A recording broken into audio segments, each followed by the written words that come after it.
Okay, it's NJ Gloiper. We're back. We're reading chapter 5 where we left off because the space died last time after Wendell's hour monologue and the hour and a half of reading that I did. So chapter 5 is still going. It wasn't complete. So I got to read probably 2 more pages of chapter 5. Chapter 6 is much shorter, so this should only take an hour. But let me just, I think chapter 5 is called The Power of Mental Simulation. I'm going to pick up where I left off. I'll read the beginning of the paragraph again. And then as soon as we're done that, we'll go into chapter 6. So let's go. We're reading, I almost forgot to read the title of the book, Sources of Power by Gary Klein. So in case you didn't read the space title or anything else. All right, let's dig in. My coworkers and I use a similar method to help people anticipate what will happen when a plan is put into action. We call it the pre-mortem strategy. The idea comes from some work we did on the amount of confidence people place in a plan they had imagined. We hypothesized that people may feel too confident once they've arrived at a plan, especially if they are not highly experienced. You can ask them to review the plan for flaws, but such an inspection may be half-hearted since the planners really want to believe that the plan lacks flaws. I mean, that's what you ask them to do. You ask them to come up with a plan. So what are they going to come up with, a plan that sucks? We devised an exercise to take them out of the perspective of defending their plan and shielding themselves from flaws. We tried to give them a perspective where they could be actively searching for flaws in their own plan, and this is the pre-mortem exercise. The use of mental simulation to find the flaws in a plan. So, in case anyone just joined, yeah, we read a little bit of this before the space crashed last time. There's about one more paragraph that I read last time that I'm going to reread, and then we'll be reading new material. So, just bear with me. Our exercise is to ask planners to imagine that it is months into the future and that their plan has already been carried out, and it has failed. That is all they know. They have to explain why they think it failed. They have to look for the causes that would make them say, of course, it wasn't going to work because...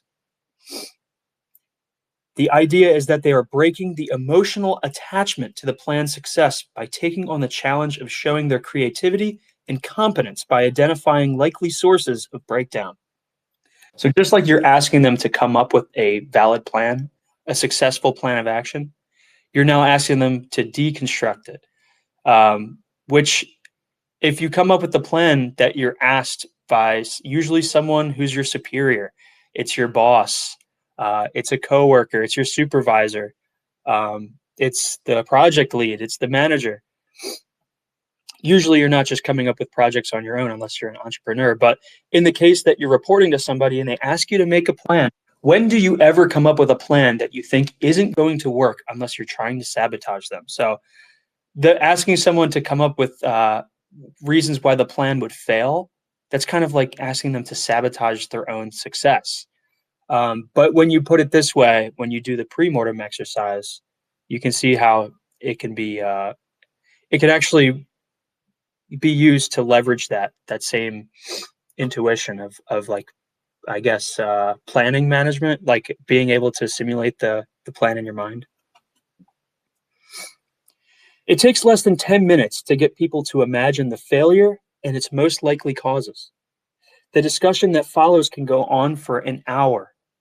We've tested this pre-mortem method, and it seems to reduce confidence in the original plan as we expected. We've also come to conclude it as a part of the kickoff meeting for new projects to help us identify the trouble spots. We've also suggested that the pre-mortem approach be used during military planning exercises. In a study of team decision-making in Army helicopter missions, we observed the mission rehearsal. The simulated mission was to cross the battle lines into enemy territory, drop off some troops, and return to home base. The drop zone was being pounded by artillery. A 1-minute period was defined during which the artillery would stop and the troops would be delivered. This sounds simple enough, but imagine flying around hills, avoiding enemy anti-air batteries, getting lost, getting found, and still arriving at the drop zone during the 1-minute window. Out of 20 crews, only one made it through the window. Yet during the mission rehearsal, none of the crews we observed asked what they should do if they arrived too early or too late. It never occurred to them that the plan might not work and that they should prepare some contingency plans. Our recommendation was that mission rehearsal should include a pre-mortem rehearsal to imagine ways the mission could run into trouble.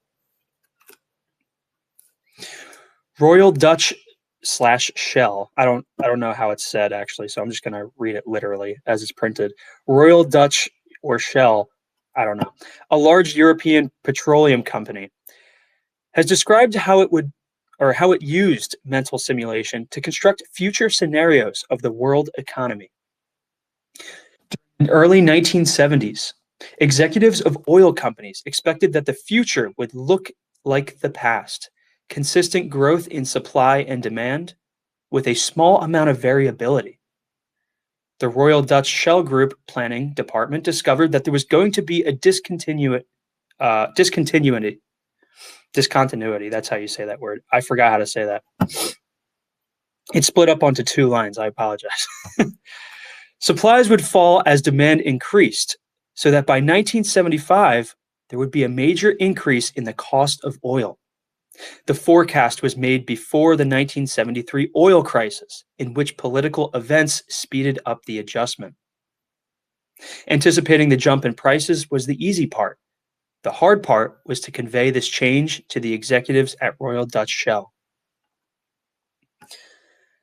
Pierre Wack. There's some weird references here, 1985A and 1985B. The head of the planning department described their strategy of building decision scenarios. These scenarios are like mental models, except that they are written down, charted out, and developed to change the way executives think. So it sounds like a storyboard. The way a lot of things work, if you're ever prototyping or trying to present a project or a new project or updates to a project or course correction or anything like that, if you're trying to present that to executives or managers or supervisors, you can all imagine the conference room where all the guys wearing the ties, the stiff necks with their pencils in their pockets, their shirt pockets. They've got their journal in front of them, and they've got the laptop, and they're looking at a screen, and some guy's got bar charts in a PowerPoint presentation. He's presenting the new plan for the company, the restructuring. This is how we're going to lead this project. And 9 times out of 10, that's the only way you can pitch an idea. You have to prove that you can put together the PowerPoint. You have to prove that you can build the charts. You have to make yourself reliable enough that you can get a meeting together and everyone shows up and everyone's prepared and they have notes or they're taking notes. So that, like, there's all this buildup to presenting a new plan before it's even put into action, before it's even criticized, before anyone lays their eyes on it, besides probably 2 people who plan it with you. So the idea here is that you're going to be deconstructing the plan before you put it into action. You're going to be charting out this thing that you originally built a mental model for. So it's taking it one step further, and this is how things truly get done. I was reading recently, to bring it back to politics, I was reading that the way to get a law passed is not to be a grassroots guy that's trying to start a revolution. It's not about talking about it or getting public support for it. It's about writing the law and presenting it to a congressman or a representative, someone who can actually do the action for you of submitting the bill or writing the amendment or passing the law into action. Getting it onto somebody's desk is the only way. So it's not about how good your idea is. It's about how effective you articulate it, how well you present it, and who you give it to. So we live in the real world. You can't be a theory cell. You can't just be thinking about the perfect world. And what would the world look like if I implemented my rules my way? You have to get it to a real person. You have to put together the binder and get it on their desk. And that's the only way to change the real world. At least in the political system, the political landscape we're in. So that reminds me of that. You just have to like put it together. You have to really get your notes and build a case for why your plan should be taken.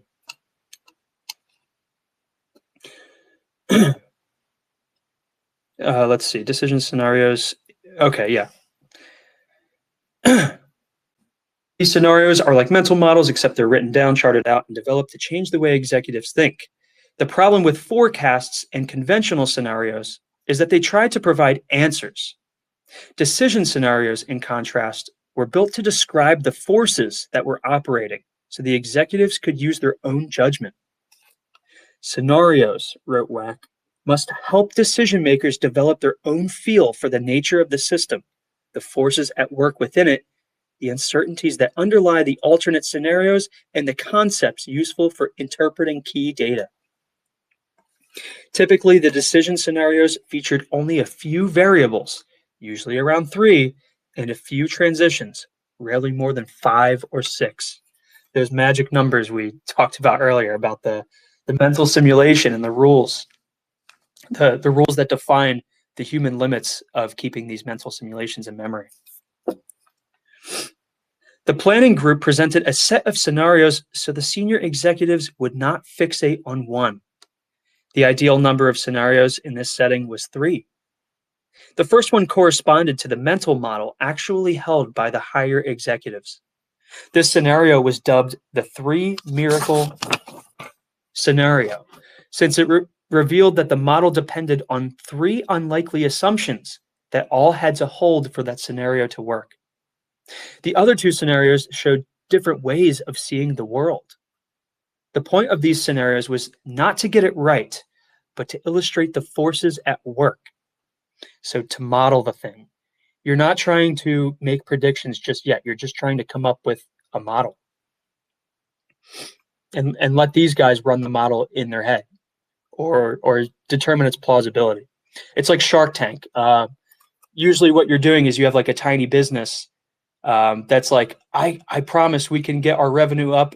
We have a small model of a business, and this is what our revenue and profit is, and this is how many units we're moving, and this is how much we're spending on marketing, and these are my guys, this is my team, we're located here, blah, blah, blah. All that. And all that is to say that it's something small. It's some small business or some growing business that could be changed from a model, something that's could take off into something much bigger. It's still like in the planning phase. It hasn't been solidified or calcified yet into like a big corporate business. It's still sort of a startup. There's room to grow. There's room to move and navigate within that system. And they haven't figured out everything yet, but they figured most of it out, at least the important variables. And that's the model that they present to the Shark Tank guys that then dump their money onto it. They just drop boatloads of cash onto your project and turn it into a big corporate success. So that's sort of what you got to do when you're planning and presenting to executives. Or at least that's what this guy's saying. So the point of these scenarios was not to get it right, but to illustrate the forces at work. Moreover, the 2 alternate views rested on different plausible assumptions. The planning group found that if 2 alternatives differed on a single dimension, managers would just split the difference. This example shows how mental simulations can gain force when made explicit. The executives responded more favorably to decision scenarios than to forecasts based on statistics and error probabilities. Probably because one is intuitive, like system 1 thinking, the mental models that you can just like, it's almost like you're condensing it into the variables that need to be tweaked in their heads. And you're saying, here, run the model yourself and see what you feel, versus like the forecast or the prediction is like the rendered version. It's like It's like the version that they have to then calculate everything with probabilities and stuff. You're getting into like the nitty gritty where they have to lock in the system too and use up all their glucose to think about how this plan could fail or succeed. So yeah, present them with the one that they have to think as little as possible. You've done the thinking for them, and they can respect that and they recognize that. And that's when it feels like a good plan. They abandoned their incremental strategy, and their response successfully anticipated the sharp price increases. The study of mental simulation is also relevant to consumer psychology. In a marketing research project for a large company, we studied how consumers imagine a product in action. We were trying to learn why they adopted different practices for using the product and to anticipate how they might react to a new type of product. Many consumers could not formulate a mental simulation to describe how some common products really worked. If they came up with any answer, it was likely to be a snippet of animation from a commercial. The consumers were like the novices who could not construct simulations of the Polish economy. We should be careful in assuming that consumers know how products work. Some were using the product inappropriately, getting unsatisfactory results, and blaming the product. So these are the key points from this chapter, and then we're on to chapter 6. So let's read about the key points of chapter 5, the power of mental simulation. Mental simulation lets us explain how events have moved from the past into the present. Mental simulation lets us project how the present will move into the future. And constructing a mental simulation involves forming an action sequence in which one state of affairs is transformed into another. Because of memory limitations, people usually construct mental simulations using around 3 variables and around 6 transitions. It takes a fair amount of experience to construct a useful mental simulation. Mental simulations can run into trouble when the situation becomes too complicated or when time pressure, noise, or other factors interfere. Mental simulation can be misleading when a person argues away evidence that challenges the interpretation. And finally, there are methods for improving mental simulations, such as using crystal ball and pre-mortem strategies in decision scenarios. Okay, that's chapter 5. Just in case you were not here for the last space, I'm just going to do a quick recap of the Wendell monologue. Wendell was saying that chapter 5 here, the power of mental simulation, is very similar to the book by Keith Stanovich. Oh my God. Hold on. Let me think about the title real quick. No, it's not The Tacit Dimension. Hold on. I'm just going to look it up. I got to look up Keith Stanovich. Yeah. The Reflective Mind. Hold on. Here we go. Rationality and the Reflective Mind.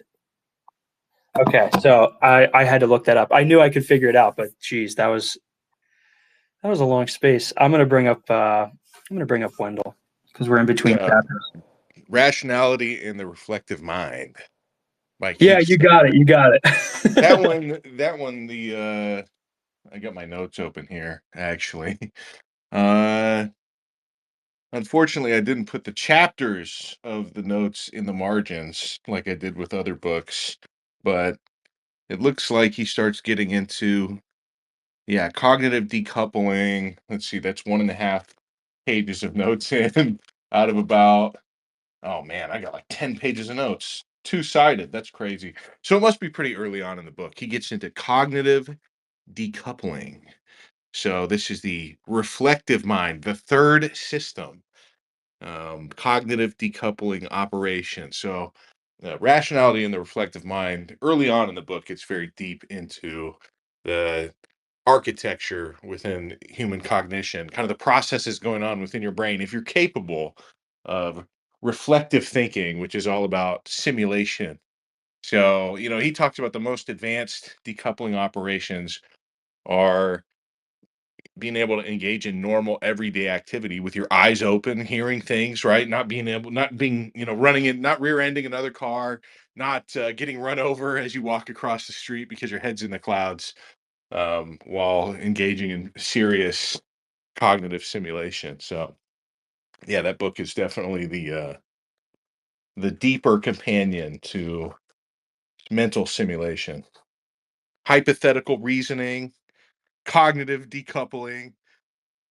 He's got all kinds of good stuff in here. Yeah, Primary representations of the real world. So there's a lot going on in there. Meta representation. So anyway, that's that Stanovich book. yeah, yeah. What do you think about the I don't know if you can hear me. Sometimes the space lags out, but what's it called? What do you think about the mental model thing he was talking about? How he presents he had like three decision scenarios for the executives, and he was presenting the same amount of, I believe it was variables and decision points as the ones that you can keep in your head. I was just like, I feel like he should have expanded upon that, or at least like gone into more detail about maybe why that is. Maybe he does later in the book, but I was just thinking like, yeah, it's like mental limitations, and yeah, like you have a limited capacity for memory and simulating these decision scenarios in your own mind. But like, is there an optimal way to transfer your own simulation to somebody else, or like uh, Yeah, give yeah, them? yeah. That's a huge part of this book. You'll get to it. Storytelling. So I don't think you've Okay. gotten to that chapter yet, right? And No, no, I haven't oh, gotten there okay. yet. Yeah, yeah. Yeah, it's all storytelling. So that's how you transfer. And this is the overlap with the tacit dimension. So the tacit dimension itself by Polanyi is almost a work of cognitive philosophy, right? It's very abstruse. I enjoyed it a lot. But Nancy Dixon, that's Nancydixon. You can find her videos on YouTube. She's not a YouTuber. She's some boomer who was part of the first generation of knowledge management experts. So they took Polanyi's research into tacit knowledge, which is what Klein is trying to get at or extract from these experts he's interviewing for this book. He's trying to find what Polanyi called the knowledge that people have, that they know more than they can tell or know more than they can say. So there's something buried in there, right? It's kind of like interrogation, but for good, for positive purposes. And Dixon, as a knowledge management expert, was mostly concerned with figuring out how to go into any corporate environment and get complex technicians to talk to people who wanted to be able to basically put that information in some kind of accessible compendium, or even distill it sometimes into a kind of theory that you could train a lot of people on. And you guys have probably heard about, oh, they couldn't even it took them years to reverse engineer some part on the B-2 bomber, which is like 40 plus years old now, because the old engineers had retired and they'd figured out like quick fixes on the spot without ever writing them down or ever, passing them on. And Dixon's best example on YouTube is about Xerox. So it might work if you search Nancy Dixon Xerox. And Xerox, the major printer and copier company, um, this is kind of weird for you young guys, but back in the day, and still at some boomer-led firms, paper is king, right? Some of the tech Zionists, the guy who coined the term tech Zionism, Balaji Srinivasan, he calls the legacy business world that they're trying to disrupt in Silicon Valley the paper belt, right? So back in the paper belt era, the copier and fax machine were this huge information technology revolution before the internet hit in. And so Xerox, for large legal firms, massive corporations, and had a whole floor division just for materials, technical writing, reproduction of internal materials, etc. They had a lot of these copiers and fax machines on lease from these big corporations. And these are really complex machines. For those of you guys who are too young to have tried to clear a massive copier jam or whatever when you're minutes out from the boardroom meeting. Be thankful for the elimination of paper.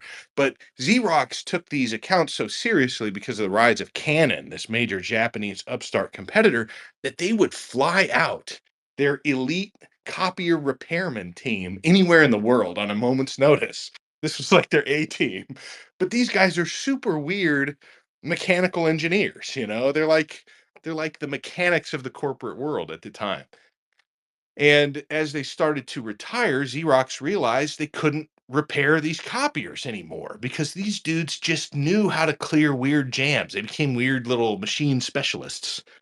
And even in situations where machines are produced in series, they're mass produced or produced at scale, if they're complex enough, like a 700-pound, tower fax machine, scanner, copier, printer, each individual machine has its own eccentricities. So, how do you get the knowledge out of these expert repairmen? And Dixon was sent in with her underlings to observe how these groups worked as a unit or how they socialized, and found out that the best way to extract their tacit information and write it down. And of course, this is negatively associated with skilled employees, by skilled employees with outsourcing, right? And replacing people with cheaper workers. They want to, if you're up against a malicious information extractor, they're doing that to go and like offsite your job or turn it into a telepresence thing. Have some Indian be able to flip through 80 IQ Indian, be able to flip through a phone book thick manual, and get the job done, for a potential fraction of the cost. That might be the goal. So they're resistant to that. But Dixon said what they ended up observing, and she cites this guy's work. I can't remember it now. It was literally written into a textbook, which, like most books I have not read. But um, where if they got them to start telling each other stories, that's how the information flowed. So storytelling is a huge part, but you'll get to that in the book. I mean, it's a major aspect of it's one of the serious sources of power of experts. But if they were just sitting around drinking buds at the bar across the street from the, whatever Xerox A Team Rapid Global Response Repairman Squad or whatever, right? The flying squadron where a couple times a day you'd see some bespectacled mid-40s nerd running out of the office with a duffel bag full of copier tools for the private jet, to fly to Germany or something, whatever the deal was. If there wasn't anything for them to talk about, they wouldn't be talking about anything useful or interesting. They'd be watching sports on the TV. But if one guy went in there and was like, no shit, there I was, you wouldn't believe it because you probably never worked in the New York Fashion District on a Xerox 8000. But well, what actually was in there was 7 feet of women's hair. You ever pull your drain up? Any of you got daughters and wives? You ever clear a drain clog in your house? It looked like that. They're like, oh yeah, well, I went to one in Africa and it was clogged with red clay sand, or whatever.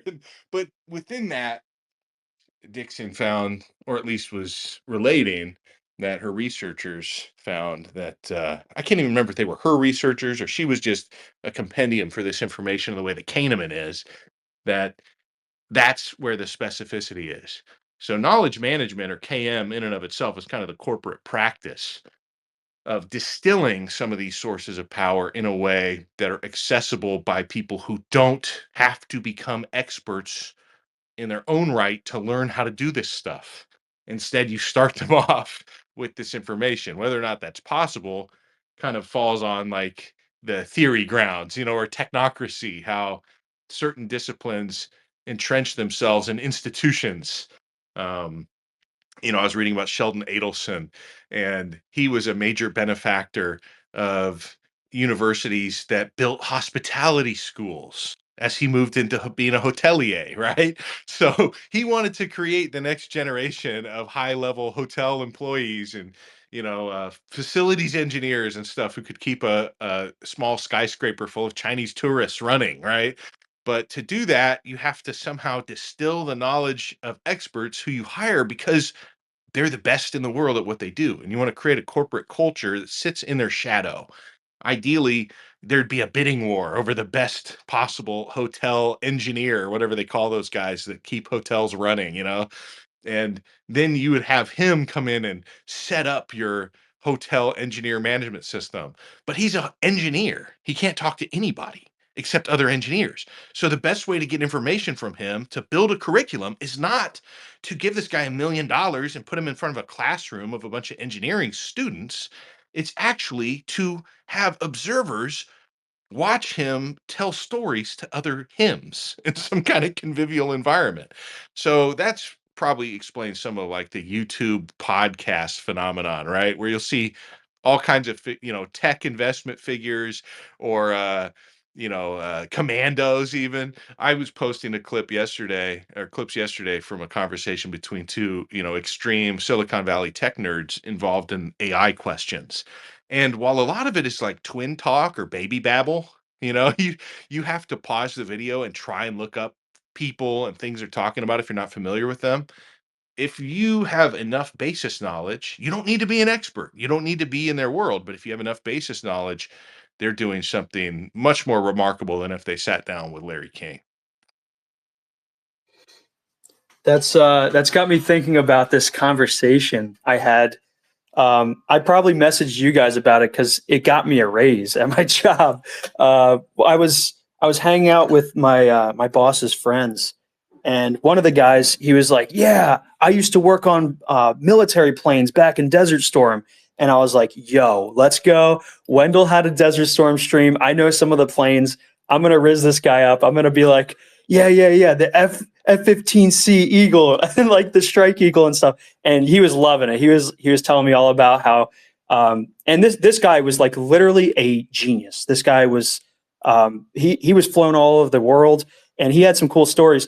He was telling me about when one of the MiGs from North Korea defected while he was in South Korea, and they had to scramble all the jets, and he had to like wake up and make sure everything was running in like 5 minutes. And he said it was like historic. He said that only happened like one other time, and his was one of the first. And yeah, he was like, I was just eating it up. I was loving the stories, but he just was telling so many stories. And my boss was like, I've never heard him open up like that. You must know a lot about planes. I was like, no, I just watched like a few streams from Wendell about the Desert Storm. I watched that documentary about the land invasion Yeah, and but you the knew air. enough, right? You knew enough Yeah, to yeah, elicit him. So that whether or not you were cognizant, that's what you were doing.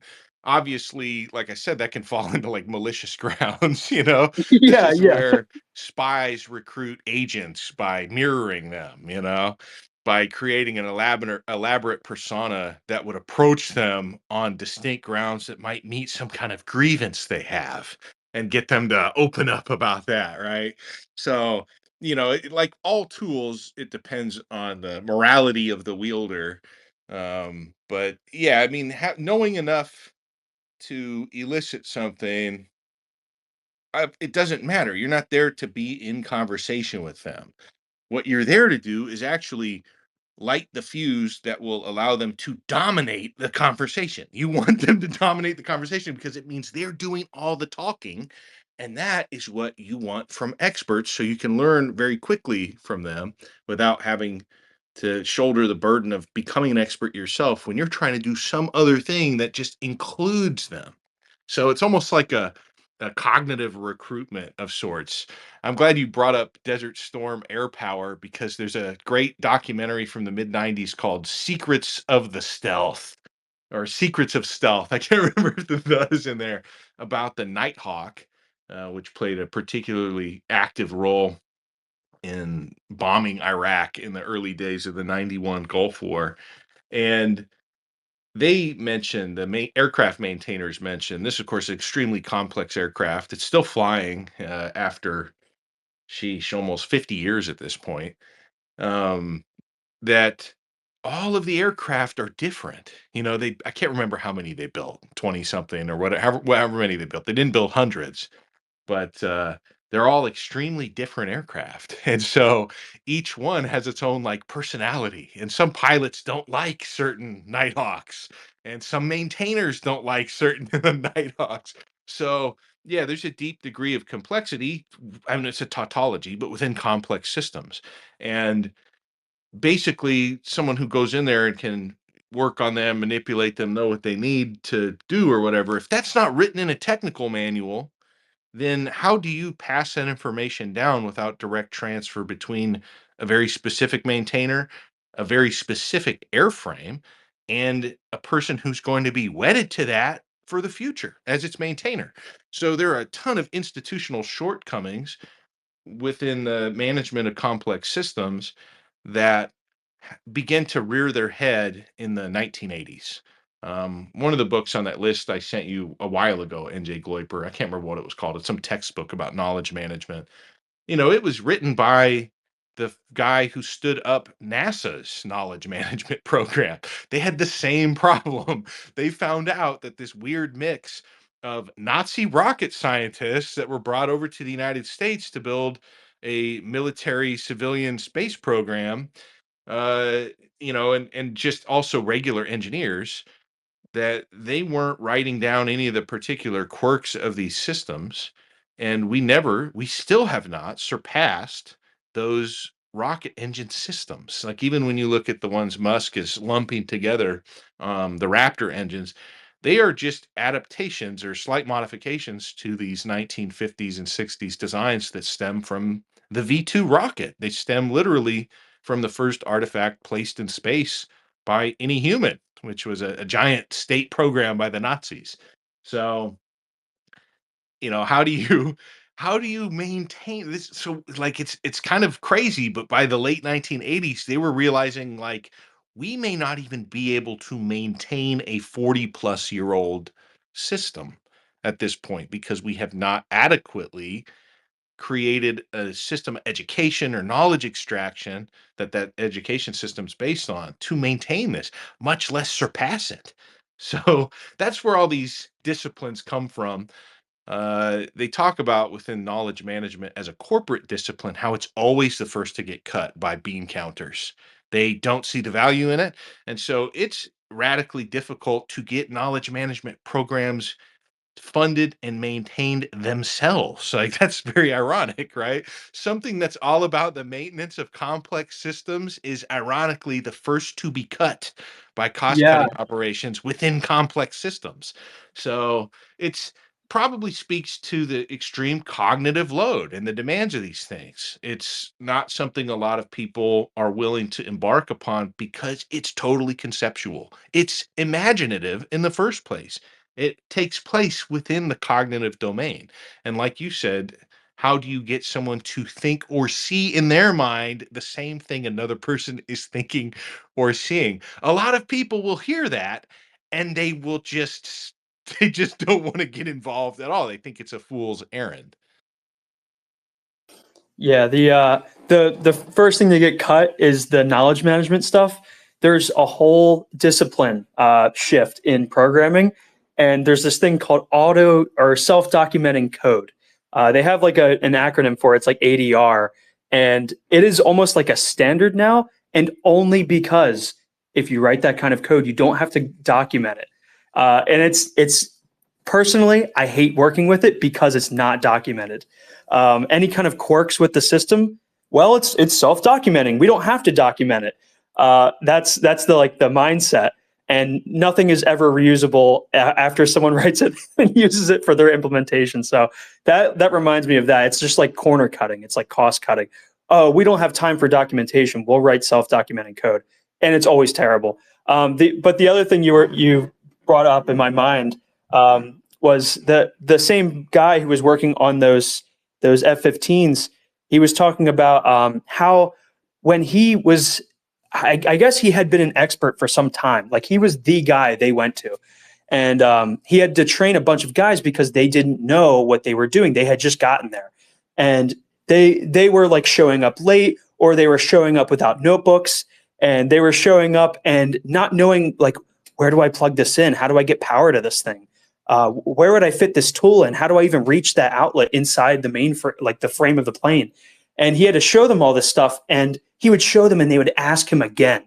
And he got so frustrated with it. He's like, he put them all in a line, and he gave them all notebooks, and he said, "You're going to write down everything I do." He said, "You guys are going to literally write down every single thing I do.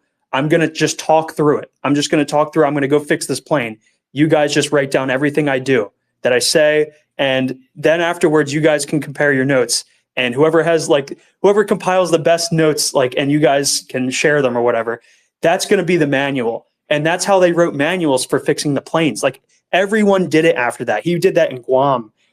They brought him over because he went to Guam, fixed all the planes, and he left, and they were still working. And every other place that they had like repairmen go, as soon as the repairman left, all the planes stopped working again. So they were like trying to figure out how this guy could like keep his I guess the guys under him from like forgetting how to fix the planes, or making them worse after he leaves. So that was like pretty interesting. He was literally just talking to me about knowledge management after I just was shooting the shit. We were just drinking a beer, and he brought up the plane thing. So I was like, man, that was the perfect elicitation. But yeah, I knew what I was doing, and it was totally worth it because he just got to go off, and I was like, yes, I could see the light in his eyes. He was so excited. The purpose of storytelling is to get people to think about procedural ways of solving problems without needing to memorize every step. It's to get you to think about how to apply general rules or ideas to situations or environments. And that's one of the major issues with rote memorization, with trying to teach people to memorize every decision tree or chain. Um, that was devastating without knowing it within the medical community. Atul Gawande, Gawande, wrote a book called The Checklist Manifesto about how the medical industry was the last to start using checklists. And medical education is still entirely rote memorization centric, which is actually imperiling it to total takeover by AI. Because that's something a computer can do much better than a human already, is just conduct these really rigid decision making if then decision trees. And this is, of course, why the medical industry is also completely wide open to being infiltrated by let's say, non cognitive elites in a racial sense. If you guys have been to any large hospital in any major world city, you'll see that it's a huge hub for immigration. And you'd think like, well, wait a minute, aren't these really cognitively demanding jobs? Yes, but the testing means, and the kind of system of matriculation means that they rely on memorization. But the problem with memorization, especially in really complex and demanding skills, Gavandi said this became important as medicine moved into specialities where surgeons they're not just like a general surgeon or whatever anymore. You'll have an oncologist. You'll have tiers of oncologists who aren't cross-functional. They don't know how to operate on a different set of tumors because we didn't know how to operate on any tumors successfully until very recently. Ben Carson is a good example. He holds most, if not all, of the firsts in separating conjoined twins. He was the first guy to separate them and have one survive. He was the first guy to separate them and have two survive. He was the first to separate them and have like one survive retarded, and the first to separate them and have two survive retarded, and the first to separate two of them and have them be normal. But that's what it takes, right? This kind of slow growth provides new horizons in industry. But if these are due to the human capacity, thanks to machine intervention for more complexity, meaning we can use computers, then the problem is malpractice becomes just like, oops, I forgot step 297. Oopsie, I forgot I replaced step 171 with 178. So Gavandi found out that within high-tech engineering, that in the aerospace environment, checklists had been a major component of everything, even what pilots use to operate complex airframes since the 1930s. Since In the 1930s, the first dual engine bomber from Boeing became too complex for the best test pilots to fly, and they died.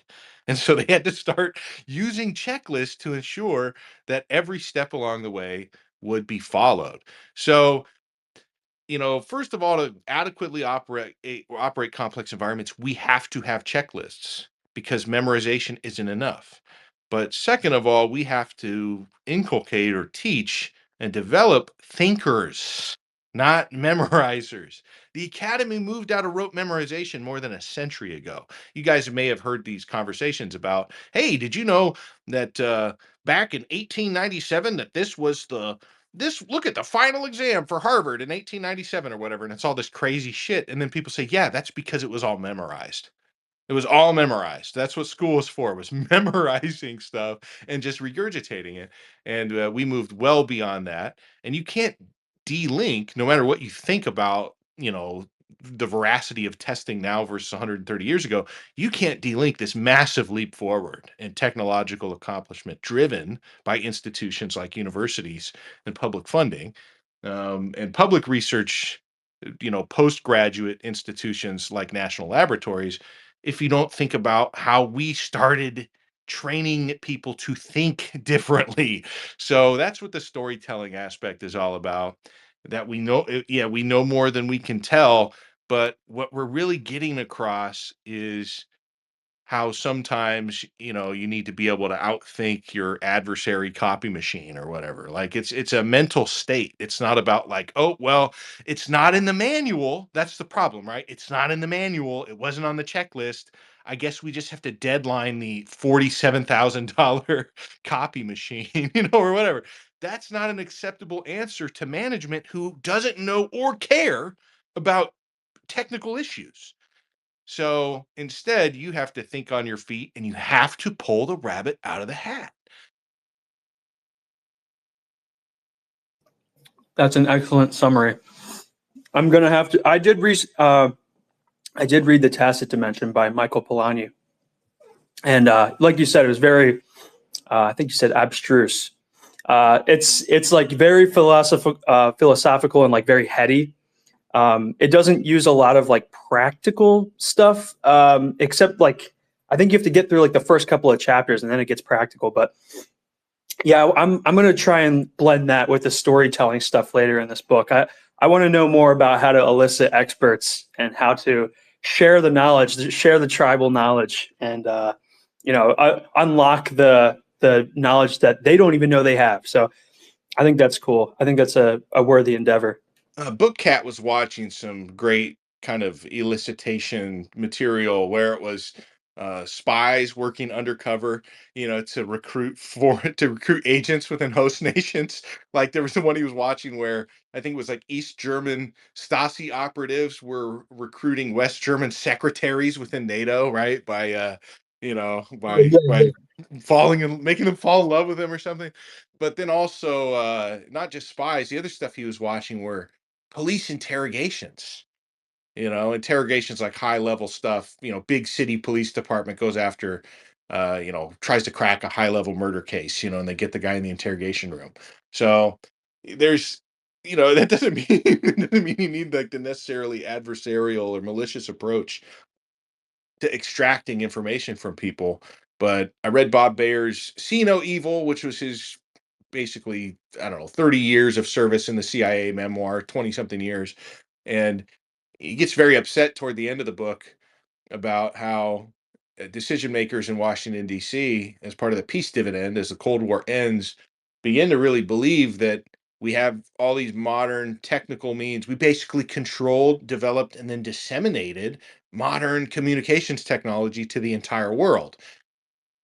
Bayer doesn't know that or say that. He's just angry that DC policymakers are saying, we don't really need you to go put on a fake mustache and skulk around under the streetlight, watching the bar door or whatever. Like, we don't need you to go do this shit anymore. We have satellites and undersea cables. And of course, what people don't understand is the United States did not give the entire world the internet as a gift. They didn't run cables from everywhere, from the United States to Africa to Europe, as a gift. They did it so they could vacuum up everybody's communications. But that still was no panacea. You can still do that, and we do that, and you still get a lot of things wrong because what people write down is different than what they know, especially, like Polanyi says, when they know more than they can tell. So you still got to go in there and get it out. And how to do that is probably like everything Klein talks about in this book. It's probably experience first. Yeah, I'm gonna have to read through this. I'm glad I'm reading the books in the order that I am. I just kind of picked Thinking Fast and Slow as like the first entryway, like the gateway drug to all this. I don't know what you would call it. The curriculum. I don't know. I feel like we should give a name to it, but it is like the Silicon Valley, like what's that bank? Well, here the name that I saw for it when I encountered, I think the first two or three books I read in this, and it was turned into their own syllabus, was Tip of the Spear Thinking from the United States Geospatial Information something, USGIF. I can't remember what that stands for. It's like a forum or outside group for geospatial intelligence workers and analysts. So people that deal with examining the earth, whether it's signals or images or whatever. Now the parent, umbrella intelligence agency within the so-called Big Five would be the National Geospatial Intelligence Agency, but it gets a new name every like 10 years. It used to be the National Institute for Mapping. It used to be, I can't remember, it had some funny name, photographic interpretation or whatever within the CIA. But yeah, while I was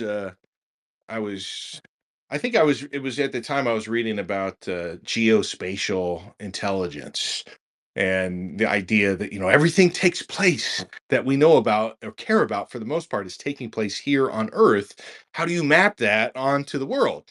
And where did that come from then?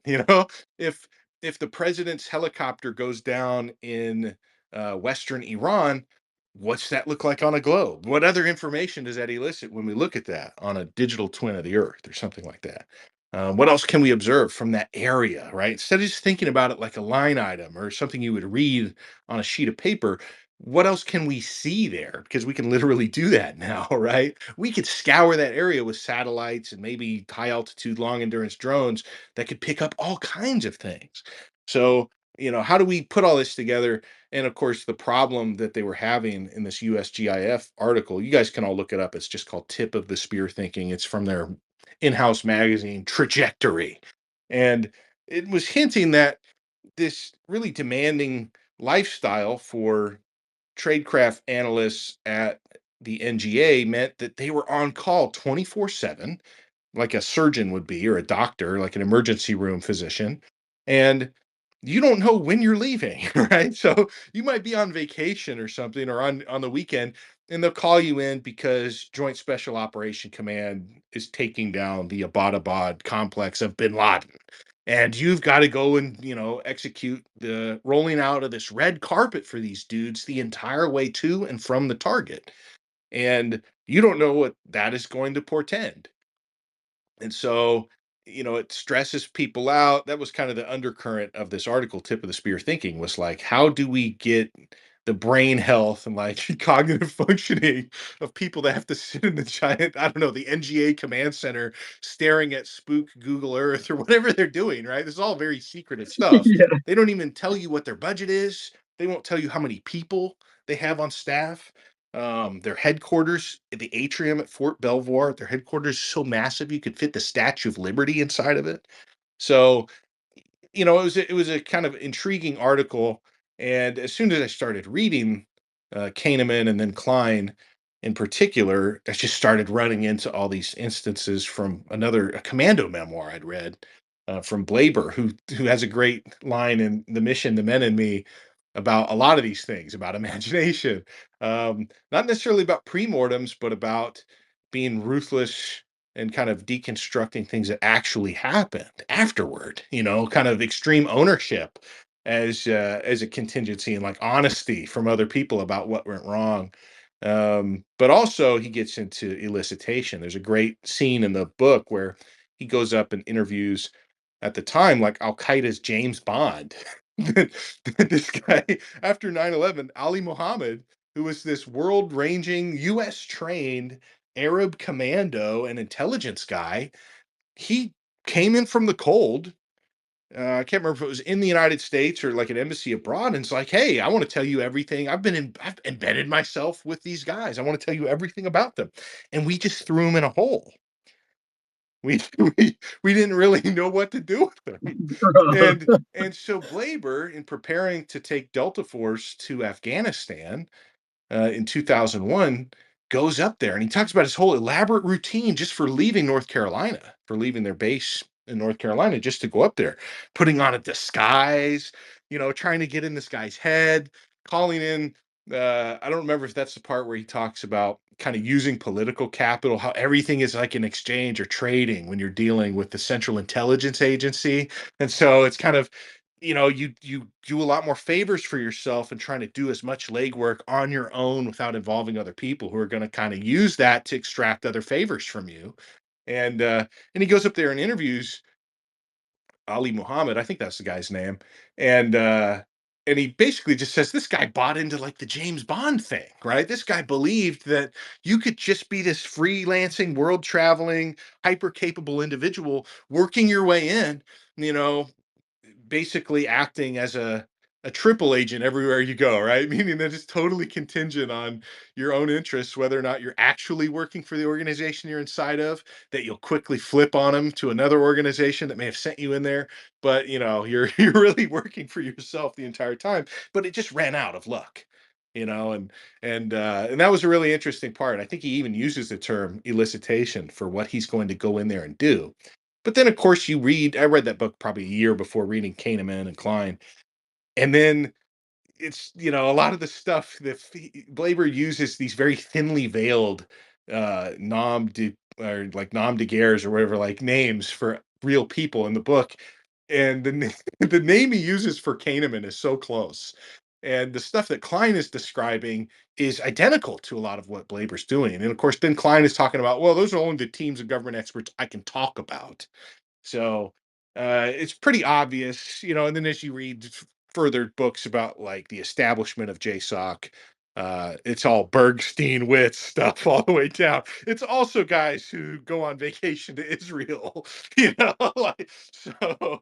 Anyway, that's kind of what tied that all together. But that's the whole point too, I guess, to circle back of a syllabus is you may not even have to, in college, you're not even assigned the entire text of each of these like 15 books, just the relevant parts, um, as a body to kind of contemplate the multiple angles of the discipline. It's praxeology in Blaber's account, or even, Blaber's probably one of the few JSOC commandos that wrote a book dealing with the cognitive dimension of that work. But you mix that in with several discipliners or disciplinarians, Kahneman as the compendium builder and the kind of central node for this activity. And he's recommending, he talks about his fractious work with Klein and his work with Stanovich. And so you read that, and then, you start to build out a sense, almost like the NGA does, right? You don't just situate it in the world of ideas, you put it on a sphere, you map it out, right? You literally put it on some kind of control surface that's much more interoperable than just another sheet of notes or in a book.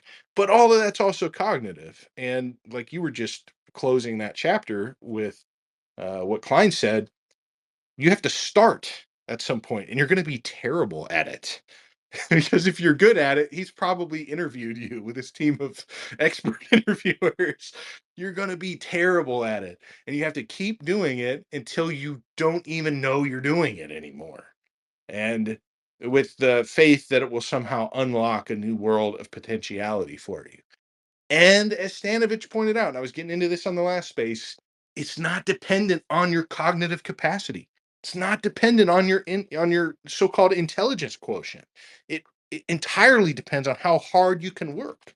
So there's a very positive message within cognitive simulation and decoupling, knowing that you're in the real world, driving your car down the freeway, but you can still visualize. Say you're going, okay, I'm driving to Sam's Club, I'm driving to Costco. I've been there before. Here's where I like to park when I go there. And you're seeing it. You're like, okay, that's the path. I'm going to park right there.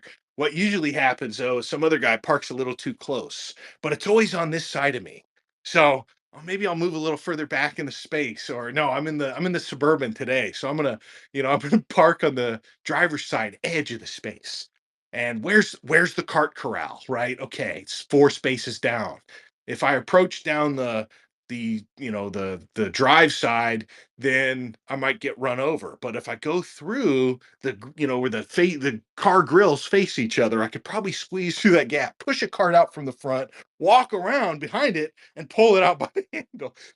There's no end to the training runs you can do. You got to be able to do it safely, and probably don't start with it the next time you're in rush hour traffic, right? Remember, you have to be able to survive your experiments.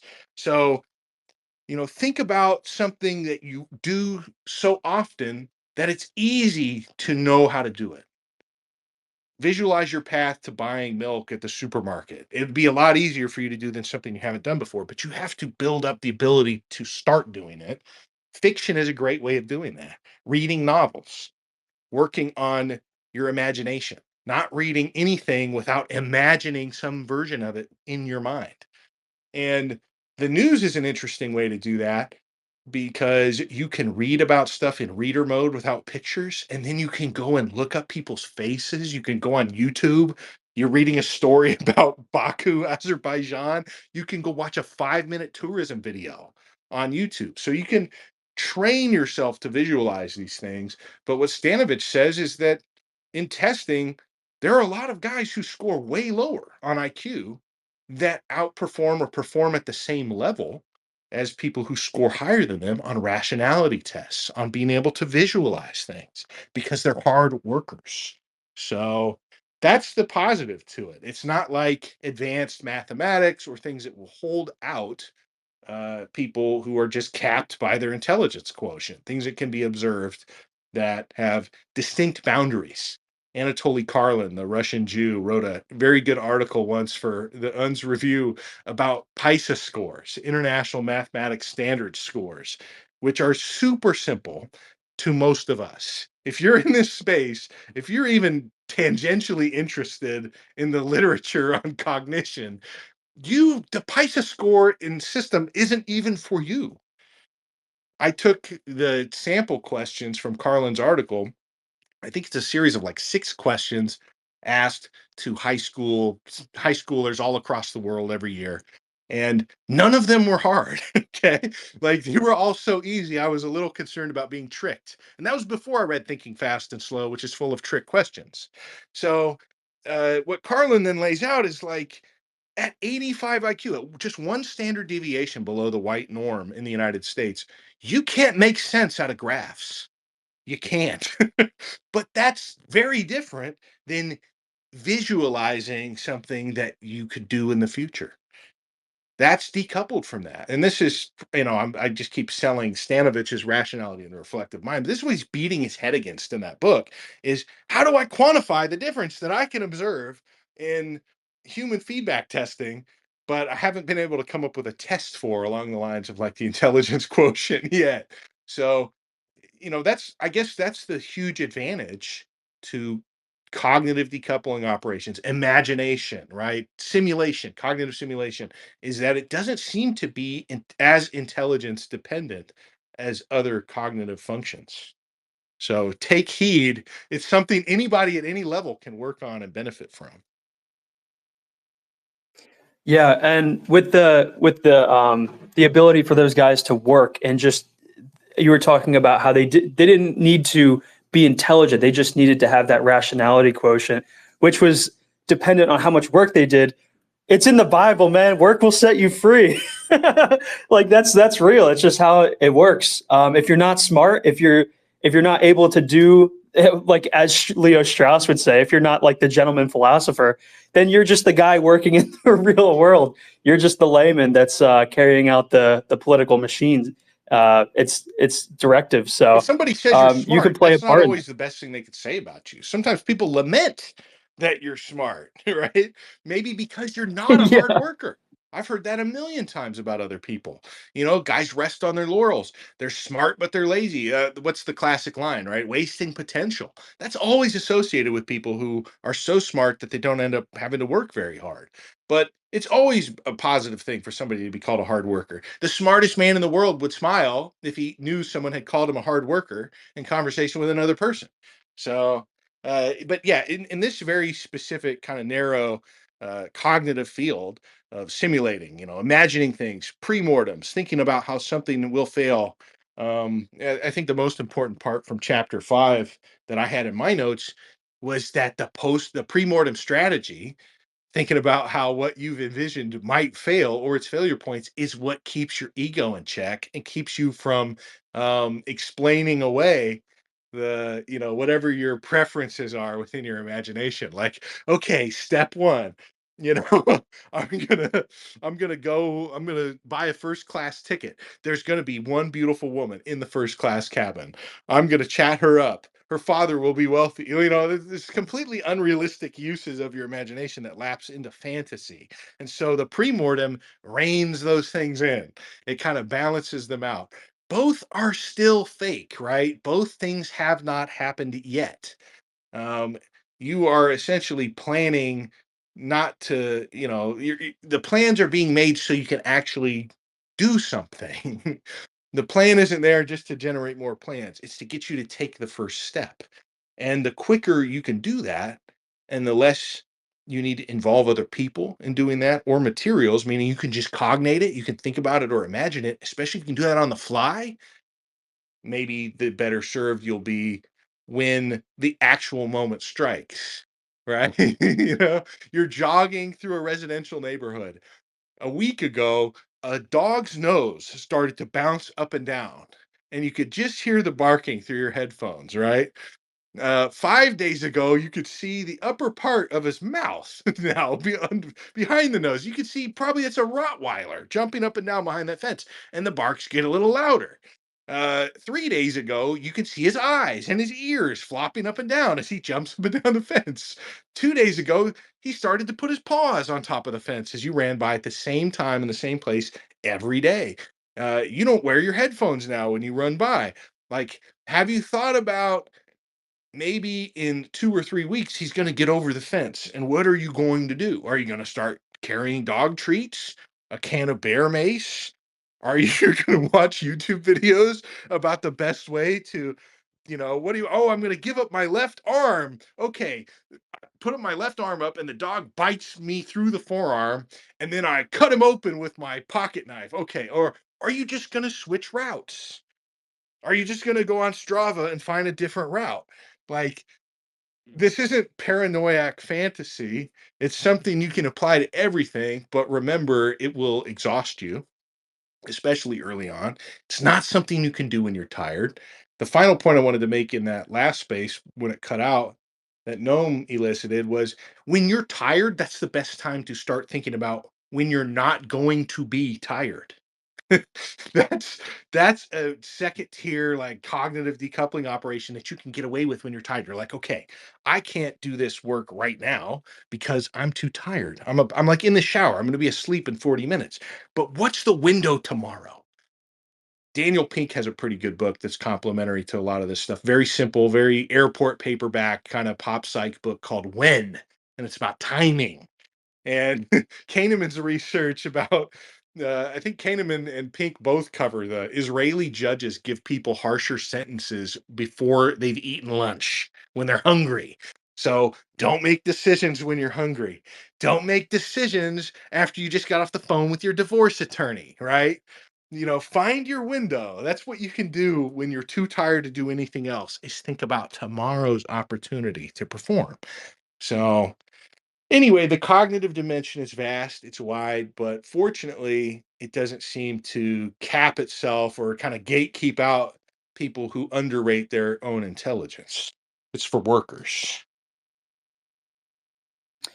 Yeah, the research that I bet it jives with what Stanovich did.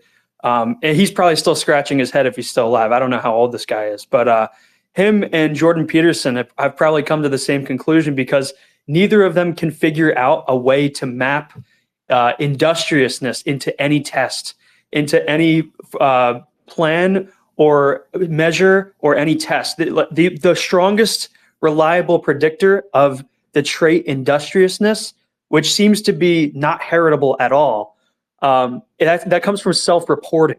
The only way you can figure out if someone's a hard worker is by asking them or their friends or their family if they're a hard worker. And that's the most reliable form of like, is this person actually a hard worker? Do they work hard? Do they work a lot? And that seems to be really interesting. That intelligence is completely heritable. Heritable. It's like what I think it's like 40 to 80% heritable, and then hardworking or like industriousness, it's like not heritable at all. And it seems to be something that varies from individual to individual, completely dependent on how they, how they view the world, how disciplined they are, how much they want to work. And it's not dependent on like resources around you. It's not dependent on your diet or anything. You're just either a hard worker or you're not. And I thought that was really You got to interesting. be pursuing something.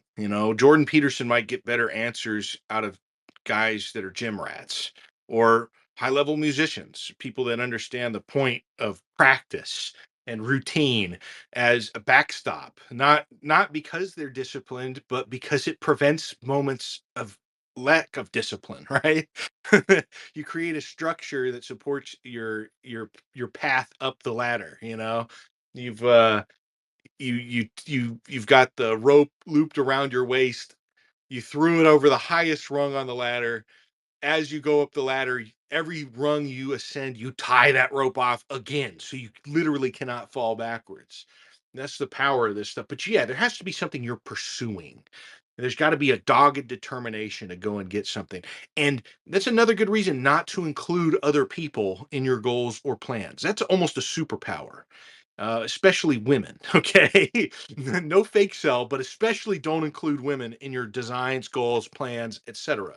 And don't include other people in them, whether or not they're cognizant of it. If they see you as a competitor, and if you think about most of the people you're going to encounter, befriend in your adult life, it's going to be in a necessarily competitive system, school, work, whatever. You will, in all probability, benefit at their expense and vice versa in the corporate ladder. But instead of thinking about it like that, if you just keep these things to yourself and learn how to self motivate, this is also part of cognitive simulation. Doesn't involve other people, it's not externalized, it's private, but it's also a relatively low cost and low concept way of building those skills, of imagining your future. I saw an interview with a guy that won the lottery like 30 years ago, and he just follows whatever, he said he just retired after that. He won it at like 20 years old, working, I think, at a gas station or something. But he said it was so weird.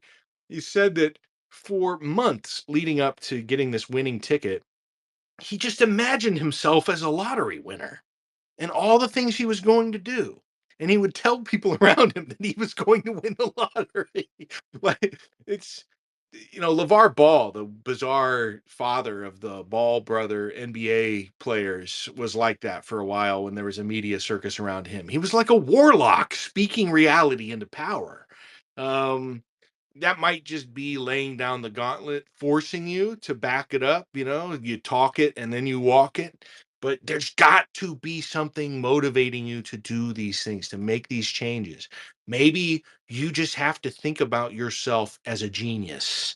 If you told people around you that and they didn't agree, they would make fun of you and it would probably be self defeating. But if you have a private concept that in 20 years I am going to be a genius in this field or whatever, and that is the mountain you climb a little bit of every day, and then you, like a mountaineer, you stake your tent into the side of the mountain and you sleep in that. You guys have probably seen those mountaineering tents that they bolt into the side of a rock face and they sleep in what amounts to like a sling, and you just don't go back. You never go back. You create a system of ropes and maybe fellow climbers, although you got to make sure that they're not within reach to like grab your ankle if you're going to reach the peak before they do, right? One of the best examples because it came to mind as soon as you started talking about this was I watched the behind the scenes content for Michael Mann's movie about John Dillinger, Public Enemies. Not a great movie, in terms of Mann's body of work, but I remember watching the behind the scenes of it probably 15 years ago, whenever it came out on Blu-ray. And Michael Mann is famous for bringing in technical consultants. And so this is a movie about bank robbers. He couldn't find any from the 30s because they were all dead, but he brought in a bank robber from like the 1970s. So this is a weazened old bank robber, who'd gone to federal prison or, gone to prison a bunch of times for bank robbing. And he said the realest shit. He was there to train Johnny Depp and Steven Dorff and these other, this cast. All right. I'm sorry if I'm talking over you, Wendell, but I'm cutting out. I literally can't hear All right, well, I'm anything. gonna finish up. I guess my connection's bad, but hopefully if you can give me a thumbs up. But otherwise, I'm going to end the space and start a new one. But I'm pretty sure. Okay, so I got the thumbs up from Wendell. That's good. But this guy said, all right, Wendell, if you drop out and then come back up, I can re-add you. Otherwise, if you finished up, I don't know where you left off. But feel free to come back up after you drop down. I'll bring you back up. If not, I'm just going to jump into chapter 6. It's totally fine. But he'd say, so bad out here. I apologize. He'd say, before I went into the bank to rob it, I'd say, I'm going in the bank to get my money. Right? He was stealing money, but that's how he psyched himself up. He was going to get his money. So go and get your money. You have to have something motivating you. Something has to be driving. All right. I just dropped Wendell down. I don't know. I literally can't hear anything he says, so I'll bring him back up. I want him to come back up if he has more to say. I couldn't hear anything he said. I didn't want to end the space. Give me a thumbs up if I cut Wendell off, and give me a thumbs down if he was done talking.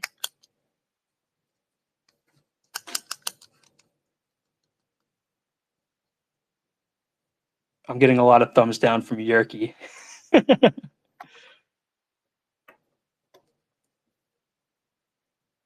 So I cut him off. I'm seeing thumbs ups. Thumbs up. Uh-oh. Well, hopefully he was done talking. The internet is so bad here. I go on Wi-Fi and then it cuts out. I go on 5G and it cuts out. So I can't stay on either. Neither are stable. So I'm glad Wendell came in to monologue. This happened to me last night, so hopefully it doesn't happen again. I'm just so sick of it. But I'm going to read chapter 6 here. Hopefully, if Wendell wants to talk again, he can come back up. But anyways, it's been an hour probably. So I'm going to finish up chapter 6 here. But let's continue with sources of power. I did not mean... That was not intentional. I just want that to go on the record. That was not intentional, just like last time. All right. Chapter 6, the Vincennes Shootdown. The same person can use mental simulation in different instances to achieve success one time, yet meet failure. Commanding officer of the USS Vincennes. It's spelled Vincennes, so it might be Vincennes, but I'm going to say Vincennes. As part of a project we did for the U.S. Office of Naval Research, I interviewed him about several incidents involving time-pressured decision-making. So example 6.1, these are the best parts of the book. It's the stories where he's going into what makes this chapter important. I think this has to do with mental simulation or something like that, because this title is not about any kind of property of the mind or any trick to discovering these sources of power. So example 6.1, I'm cutting out. I just got word from a listener that I'm cutting out. That's great. Man, I'm so sick of this internet. Do I just end it here? Do I just end the chapter here? I just finished up 5. I read like 3 paragraphs. Ah, man. So frustrating. Let me see here. I think I have to end the space if I'm cutting out. If I can't maintain a connection the whole time, what's the point? Ah, that's frustrating. Okay. We're gonna try again tomorrow. I'm sorry, guys. This is just I don't want this to be part of the wait, now he said it's better. All right. All right. All right. Thumbs up if I should continue. Thumbs down if I'm cutting out too much and the replay is gonna suck. Okay. If the replay is gonna suck, I'm just gonna end the space. But thumbs up if I should continue going. All right.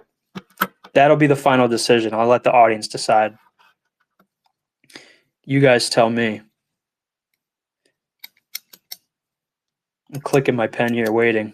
I know there's a delay between the speakers and the listeners. Thumbs up if I continue. Thumbs down if it's bad. Okay, thumbs up. I'm getting 2 thumbs up. I will continue. Okay, okay. If I start cutting out, just DM me again. Dude, the internet is so bad out here. It's so bad. Anyways, and the worst part is we have like business class internet. What the hell, man? All right. Anyways, example 6.1, the circling F4s. Let's read this and we'll try and get through as fast as we can before the space shuts down like it did last time. The circling F4s. The Vincennes has had to cut short its training exercise in April 1988 to go to the Persian Gulf during the Iran-Iraq War. The war has escalated, and each side has been attacking merchant shipping. If you follow Joseph Conrad on Twitter, he's a merchant marine veteran. I think he still does consultations, or he might still go on ships sometimes. He might be active. I don't know. But he's a part of the merchant marines, and his fleet and his guys that he commands, they protect merchant shipping vessels. So when you're out there on Twitter and you don't know who to follow, the timeline's stale, just go follow Joseph Conrad. It's pretty interesting stuff. So each side has been attacking merchant shipping. The U.S. Navy has intervened to protect the merchant ships, the oil tankers from Kuwait, and all the other maritime traffic. The Iranians have purchased Silkworm missiles from China, which are capable of attacking the U.S. Navy forces. At that time, the Navy has only one type of vessel capable of neutralizing the Silkworms, the Aegis cruiser. Designed to handle numerous attacking airplanes in a blue ocean setting. Blue ocean is deep water Navy. So green waters like rivers. I'm sorry. Brown waters like rivers and lakes. Green water is like the coast, right off the coast, like the Coast Guard. And blue water is that's deep ocean. That's like think about like the Atlantic Ocean. That means that they were designed to operate in the open seas, not for narrow bodies of water, such as the Persian Gulf. Nevertheless, because no other ship can do the job, the Vincennes is in the thick of the Iran-Iraq war. The Vincennes is given a mission to escort the flagship Coronado through the Strait of Hormuz during daylight. During the mission, Captain Rogers notes that 2 Iranian F-4s are taking off from Bandar Abbas Airport to the east. He expects that they are on a routine patrol and waits for them to head north or south. They violate his expectancies by circling the end of the runway. He notices that the circles are getting wider and wider, and with each widening, the F-4s are getting closer to the Vincennes and the Coronado. Suddenly, the lead F-4 turns and shifts from its search to its target acquisition mode on its radar. Target acquisition mode is used to lock onto a target when preparing to fire a missile at it. These are not friendly actions. Under the then existing rules of engagement for the Persian Gulf, aircraft using radars to lock onto ships were considered to have committed hostile acts. Rogers has the prerogative to respond in kind to protect his ship. However, He does not believe that they will attack. They are so visible, so vulnerable, that he believes that they are merely harassing him. Besides, the U.S. Navy is in the Persian Gulf to reduce hostilities, not to increase them. He puts himself into the boots of the pilots. Would he come out with no maneuvering and no distractions and no covering force in daylight and attack a ship with better missiles and better radar? Or would he play some simple games with a U.S. Navy ship? That is something Rogers could imagine. So we're talking about mental simulations here. So instead of shooting the two airplanes down, the Vincennes used its advanced electronics to jam their radar. Captain Rogers is careful to monitor the range of the F-4s in case they do get too close. He will not put his ship or the Coronado in danger. Soon, the Iranian airplanes have had enough and they fly off. Captain Rogers, oh, and by the way, that's what China's strategy against our military. It is not direct confrontation. It is denial and it's disruption. So they're going to use the same tactics that they used in this story. If we were to try to fly planes near a Chinese ship, they wouldn't try and shoot it down. They would be more willing to just disrupt its radar or jam its radar entirely rather than provoke an outright attack or open up some kind of conflict. It's a little bit more passive. It's a little bit more the engagement is left open to interpretation. So it's not like direct conflict. There's no guns going hot right away. Captain Rogers achieved what he wanted, to protect his flagship and defend his own ship without shooting at the F-4s. He was able to draw on his own experience to imagine what was going on inside the minds of the pilots. Because he couldn't imagine how the Iranian pilots could realistically be preparing to attack him, he believed he had the situation well in hand and did not allow himself to become provoked. Sometimes we diagram incidents like this. Figure 6.1 gives us an example, and that's in the Jumbotron if you want to take a look at that. It's a crazy diagram. There's 7 different I don't know what this is called. Maybe it's like action decision trees or something. Let's keep reading. The incident starts at the top left and moves to the right. New information is shown along the top. The columns represent how Captain Rogers was thinking about the situation. Okay, so it's like a time-ordered tree structure where each node at the top, each root of the different tree nodes is a different segment of time. So as he gets new information, the plan or the strategy and his response changes. Captain Rogers was involved in another incident, the shooting down of an Iranian airliner. He used the same strategy, trying to imagine what the pilot was thinking, what the pilot's intent was. He was again able to rule out one explanation as implausible. Based on his mental simulation, he made a diagnosis that the track on his screen was not a commercial airliner, but this time he was mistaken. Chronology of the Vincennes shootdown.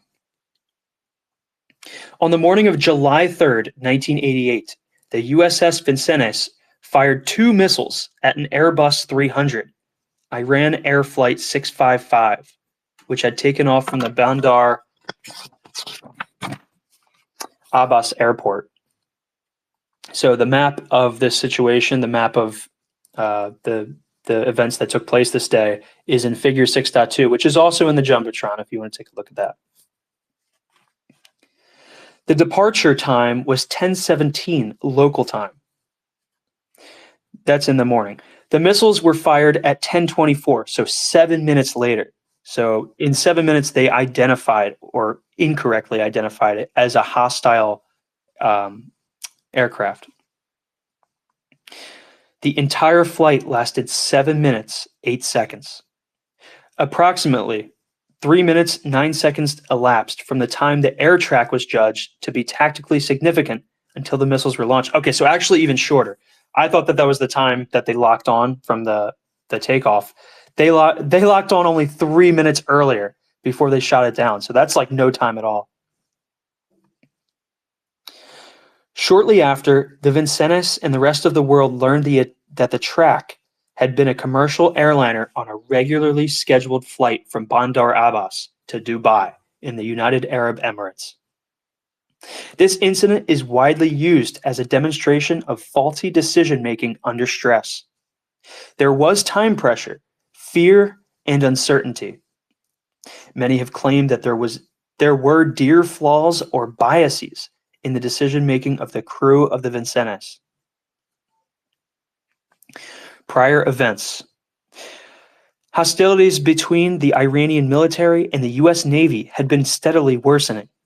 Besides the case of the circling FAs, on April 18, 1988, there had been a battle in the same area in the Persian Gulf involving another Navy ship, the USS Wainwright. At that time, missiles had been fired at an Iranian F-4, damaging it. In mid-June 1988, the Iranians had transferred F-14s to the Bandar Abbas airport, which was used for both military and commercial activities. That makes it complicated. When you have military aircraft taking off the same place as commercial aircraft, yeah, the radar signatures are going to be different, and yeah, like the way they respond to direct confrontation before you start firing. Like this is like commands to disengage, or how you're tracking them, or how you're going to communicate with it to make sure it's a civilian airliner. It's completely different, but when you have 3 minutes to decide these things, it gets really tricky. In one case, an Iranian F-14 flying toward a U.S. cruiser had been warned and had broken off after the cruiser locked onto it with the fire control radar. In another incident, a commercial airliner had taken off from Bandar Abbas with an Iranian F-4 flying just below, tucked underneath it to avoid radar detection. The U.S. Navy had modified its rules of engagement after the USS Stark had been hit by an Iraqi fighter. The new rules gave commanders more freedom to take steps to defend themselves, even if the attacker did not fire first. Another issue was the use of an identification friend or foe, or IFF, system to distinguish aircraft. Commercial and military airplanes are outfitted with electronic devices to signal their characteristics. If another outfitted with electronic devices, if another piece of electronic gear sends a signal, the electronic device will respond. In the United States, if the response is a Mode 4 type, that shows that the aircraft is military and friendly, having been configured with the code word of the day. Commercial airplanes are rigged to send Mode 3 signals back when queried. Military aircraft from other countries will send back a Mode 2 signal. However, in the past, Iranian military aircraft have been observed to send Mode 3 signals, pretending that they were commercial. Also, there had been recent U.S. operations against the Iranians. The Iraqis had just scored some military successes, and intelligence information suggested that the Iranians intended to take some provocative action during the July 4th weekend, perhaps kamikaze-type attacks on shipping. After we know that a lot of the military intelligence back then wasn't the best, especially when it came to Israel's bordering enemies. I wouldn't even call them competitors. I would just call them enemies. The Iranian Revolutionary Guard Corps began a series of attacks on commercial shipping the evening of July 2nd, 1988, prestaging some larger actions. The stage was set. On July 3rd, 1988, the USS Elmer Montgomery was surrounded and attacked by 13 gunboats belonging to the Iranian Navy. At 10 a.m., the Vincennes was 35 to 40 miles away from the Montgomery. It headed over to help and sent a helicopter ahead to inspect the situation, and the helicopter was fired on, and as the Vincennes reached the area, it was too attacked by the gunboats. The gunboats split into two groups and a surface battle commenced. It may seem strange that the Vincennes, a large U.S. Navy cruiser, would feel threatened by small gunboats, but its job was anti-air warfare. It was not built to deal with small and fast surface targets. Fire from the gunboats was capable of damaging the Vincennes superstructure and injuring sailors. The Vincennes had only two guns that were useful in firing at the gunboats. One of these fouled, forcing the ship to maneuver sharply to bring the other gun into play. This was the surface situation into which the Airbus flew. Example 6.2, the flight of the Airbus. The Iranian Airbus took off at 10:17 a.m. local time, 27 minutes after its scheduled departure time. Its flight path carried it directly over the Vincennes. Flight 655 climbed throughout its flight and had reached 12,000 feet, on its way to 14,000 feet when it was hit. Here is the chronology of how it all happened that morning. 10:17, the computer system on board the Vincennes classified the track as unknown presumed enemy because the plane was taking off from an Iranian mixed-use airport. The Vincennes assigned it a track number 4474. Each object in the computer, whether an airplane, surface ship, or submarine, is given a track number which is its name. This track number enables different crew members to know they are talking about the same object when they discuss it. A minute later, 10:18 a.m., a second ship in the area, the U.S. Sides, picked up the track of Flight 655 and gave it a different track number, 4131. The computer system network judged that tracks 4474 and 4131 were the same aircraft. The computer assigned it track 4131, the one selected by the Sides, rather than the track number the Vincennes had been using. It's unclear whether the shift in track number was announced over the Vincennes' internal communications net. And at the same time, one of the Vincennes' crew members checked the commercial air schedules and noted that Flight 655 was supposed to depart at 9:50 a.m. No airliners were scheduled to depart Bandar Abbas at 10:17.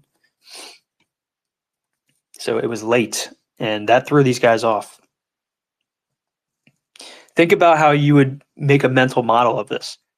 What kind of commercial airliner flies out of the airbase towards U.S. Navy ships, obviously like in a defensive posture? They're like fighting gunboats in the ocean. What kind of commercial pilot's going to go do that? Why would they do that, and why would they take off 27 minutes late? Their planes reporting unknown possible enemy, presumed enemy. Also, during this time, the Vincennes noted that an Iranian P-3 airplane was in the area. P-3s serve in surveillance functions and can be used to direct other aircraft during missions. The Airbus was 44 nautical miles away from the Vincennes at this point. At 10:19, the Vincennes issued its first challenge to the unknown aircraft, warning it to avoid the area. Excuse me. During the following minutes, it issued several more challenges using both military and commercial radio frequencies. The track never responded to any of these challenges. Captain Rogers found this unusual. In the past, he had twice issued warnings to commercial airplanes, and each time he had received an answer. He assumed that commercial pilots routinely monitored the international distress frequency as they were supposed to. The Vincennes might have tried calling air traffic control, but it didn't have an extra radio on board to let it contact both air traffic control and the track of interest. 10:20. At this point, several crew members in the Vincennes Combat Information Center reported they saw a Mode 2 return from the IFF, suggesting that what they were dealing with was an Iranian military aircraft, probably an F-14. We now know that this identification was mistaken. Throughout the incident, the crew in the Combat Information Center of the Vincennes believed that it was dealing with an Iranian F-14. The Aegis computer system does not incorporate data about IFF returns, so it did not have the erroneous piece of information. The designation was entered into the large screen displays. The identification was also communicated over the internal voice net. The air engagement decision properly begins at this point with the idea that the Vincennes was facing an F-14 flying directly at it and ignoring radio warnings. Not everyone accepted this judgment. One crew member told Captain Rogers that he thought the track was a commercial airliner. The tactical action officer in charge of managing the air war requested that the Vincennes defend itself by firing missiles at the track when it reached 20 nautical miles. Captain Rogers denied the request. The aircraft was not using any systems that would normally be associated with aggressive actions, such as search radar or fire control radar. Rogers' mission was to reduce conflicts, not increase them. He wanted more information before firing, even if it meant adding to the risks.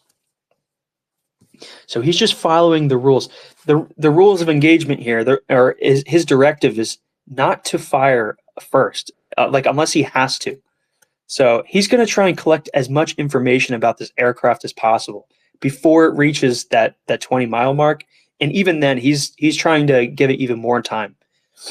And you can commend that, because that's pretty risky. Obviously, you want to defend yourself. You don't. Yeah, your orders are to protect the ships around you, and yeah, your orders are to really follow the rules of engagement and not try and cause more conflict. But think about it. You may be dealing with a ship, an aircraft that's trying to bomb you or kamikaze into your ship. That's what they thought anyways. That's what they were briefed on. So you've got skin in the game. You have to think about this from the egotistical perspective of, I'm on this ship in the middle of the ocean and that I might be attacked. So you can imagine how high the tensions were. And he's still saying, no, we'll wait. We'll figure out. We'll try and collect more information. So even though he made a mistake and fired upon a commercial airplane, maybe he did the right thing. Maybe he did try and collect all the information. Let's see. Let's keep reading and figure out what went wrong.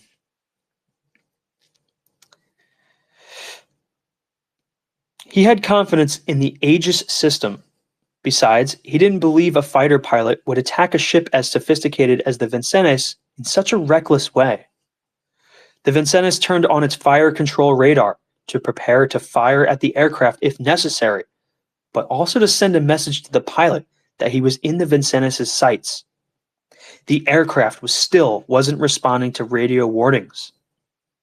Moreover, it was departing from the center line of the commercial air corridor. This corridor was 10 miles wide, and the track was within this space. But as a rule, commercial aircraft flew down the center like a bug on a wire, as Captain Rogers described it. By the time it was hit by the missiles, the aircraft was 3.35 nautical miles off of center in the direction of the Vincennes. 10:22, Captain Rogers asked, "What is 4474 doing?" Several crew members on board the Vincennes reported that the aircraft was now descending, an unhappy sign since a commercial airliner would have still been ascending. According to these crew members, the track was assuming a classical attack profile of increasing speed, decreasing altitude, and closing range. However, some crew members saw the track as still increasing in altitude. At any rate, the Vincennes was now within range of air-to-surface missiles that the aircraft might be carrying. 10:24, just 2 minutes later, Captain Rogers could wait no longer. His own weapon systems would become ineffective if he let the aircraft get any closer.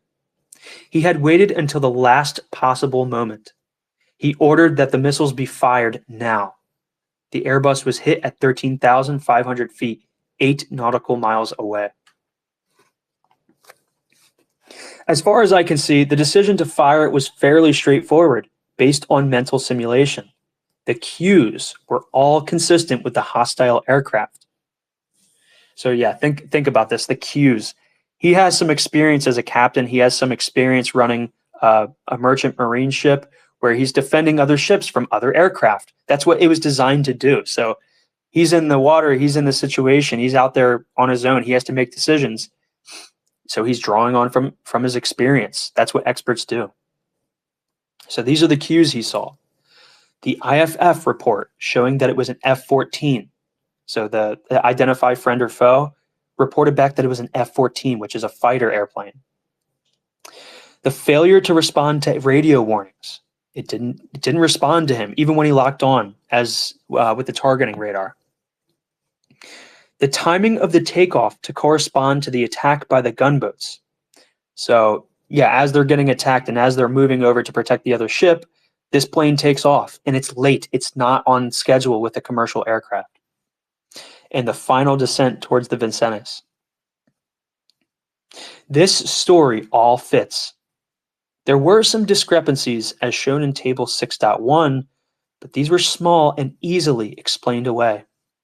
The aircraft was not using radar or other electronic means of targeting, but this could be explained because the Iranian P-3 in the area could be providing targeting data. Yeah, that doesn't help. That is like probably the smoking gun for me is that, yeah, that plane was in the area giving probable cause that, yeah, maybe it's not locking on with its own radar, but maybe it's getting positioning data from the other aircraft. So, yeah, the P-3 could be providing targeting information, or the pilot might have been trying for visual identification, intending to use fire control radar when he got closer. A second discrepancy was that the aircraft showed Mode 3 IFF, as if it was a commercial airliner, but Iranian fighters had played that trick before. So yeah, he was talking about earlier how Mode 4 is what you're supposed to identify if you're a foe. So it's not that your aircraft says, yeah, I'm an enemy. It's that it doesn't respond with the correct, I guess, cipher or signature or code of the day. So it ends up reading as a 4 instead of a 2.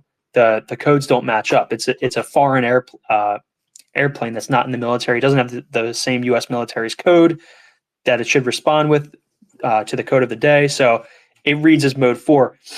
It read as Mode 3. But we learned that there were other pilots that were setting their responders to respond back to the IFF with Mode 3, even though it was a military airplane. So they got away with that trick before. So this isn't the first time that it was possible. Lastly, the aircraft ignored the radio warnings, as expected if it was up to no good. In contrast, the story that the plane was a commercial airliner had too many holes in it. Why would air traffic control vector an airplane directly into the center of a surface battle? Why didn't the pilot fly straight down to the center of the air corridor? Why didn't the takeoff correspond to the commercial schedule? And why did the cockpit ignore the radio warnings issued over the international distress frequency? More troubling, why was it sending Mode 2 IFF signals? Most troubling of all, why was the airplane descending as was reported by the majority of crew members? It is hard to build a story that can fit all of these discrepancies. The diagnosis that the Attract was a commercial airliner was rejected without difficulty. It's easy to blame Captain Rogers for making the wrong decision, since hindsight shows that he was mistaken, but we don't need hindsight. The commander of the USS Sides, viewing the same picture, concluded that the aircraft was a commercial airliner. Certainly, the Sides did not have a potential F-14 bearing down on it and was not being attacked by a fleet of gunboats. Still, the Sides read the situation correctly, even under time pressure. Why? The Vincennes was working with two pieces of inaccurate data. Flight 655 never squawked Mode 2 IFF, and it never descended. So those two pieces of information that they were working with were false. It was just not true. Once the Vincennes' crew became convinced that the track belonged to an F-14, that assumption colored the way they treated it and thought about it. Once they believed it was descending toward them, there was nothing more to wonder about. Of these two mistakes, the first was the more important.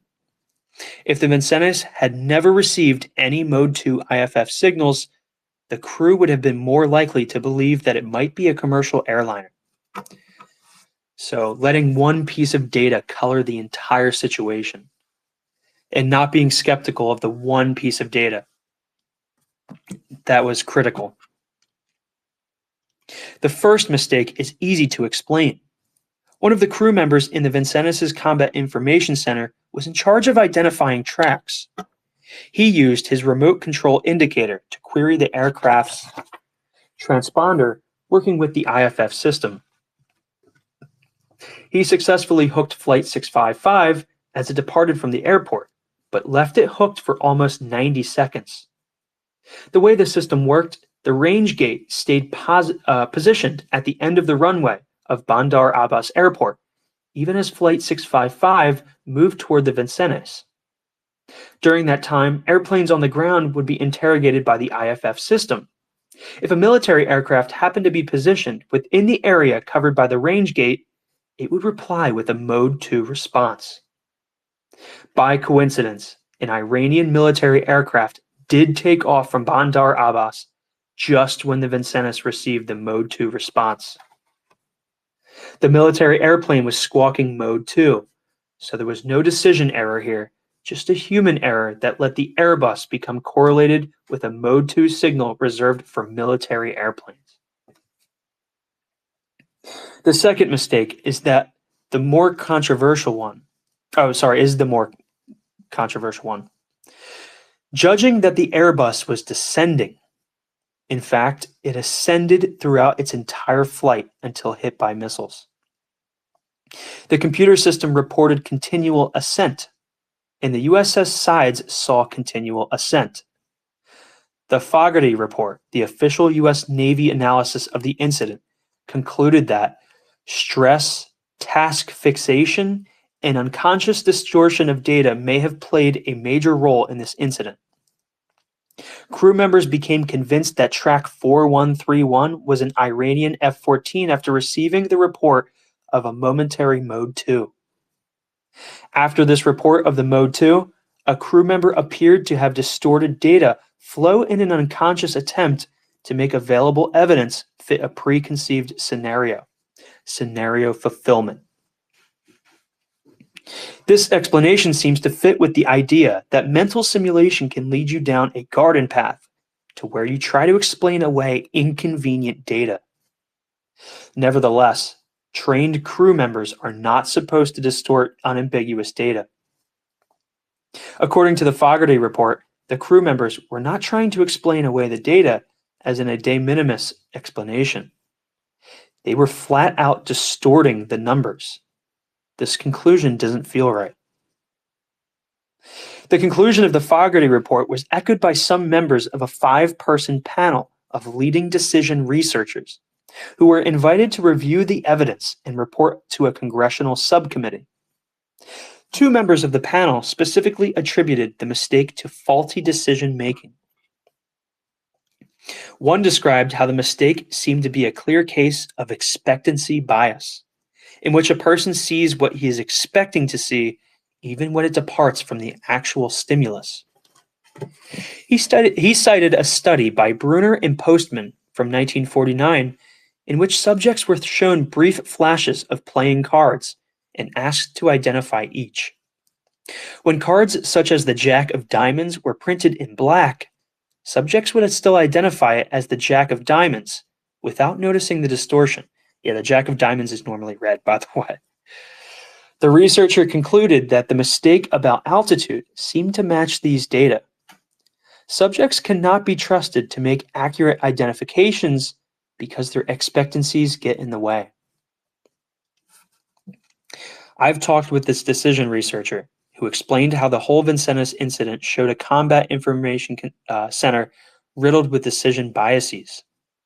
That is not how I understand the incident.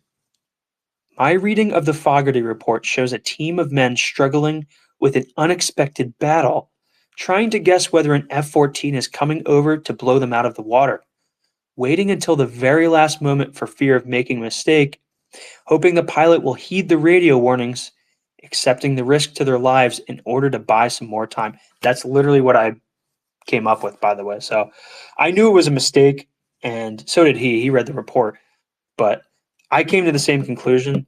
I don't think that there was any malfeasance there. I don't think there was any maliciousness. I don't think that they were like biased with the data. I think they were literally waiting until the last minute. They couldn't do anything else. What were their orders? Their orders were to not provoke. Their orders were to keep the peace and defend ships when necessary, and that's what they did. So I mean, they did follow orders. You could say it was bad decision making, but I don't know. I don't think except for the one crew member who was interrogating the one plane's transponder and got the wrong transponder. He got the military plane that was also taking off. That was bad. That was bad data. So if anything could have been avoided, it would have been that. To consider this alleged expectancy bias more carefully, imagine what would have happened if the Vincennes had not fired and in fact had been attacked by an F-14. The Fogarty report stated that in the Persian Gulf from June 2nd, 1988 to July 2nd, 1988, the U.S. Middle East forces had issued 150 challenges to aircraft. Of these, it was determined that 83% were issued to Iranian military aircraft and only 1.3% to aircraft that turned out to be commercial. So when he says challenges, he means like getting them on the radio and locking onto them with targeting radar before firing, before engaging. So we can infer that if a challenge is issued in the Gulf, the odds are that the airplane is Iranian military. If we continue with our scenario that the Vincennes had not fired and had been attacked by an F-14, the decision researchers would have still claimed that it was a clear case of bias. Except this time, the bias would have been to ignore the base rates, to ignore the expectancies. So it's a lose-lose. No, there's no way to win. If you act on expectancies and you are wrong, you are guilty of expectancy bias. If you ignore expectancies and are wrong, you are guilty of ignoring base rates and expectancies. This means that the decision bias approach explains too much. If an appeal to decision bias can explain everything after the fact, no matter what has happened, then there is no credible explanation. In order to reject this scenario fulfillment or expectancy bias explanation, we need to come up with a better one. The Fogarty report pointed out an obvious culprit. The computer screens that the crew members worked with were not easy to read.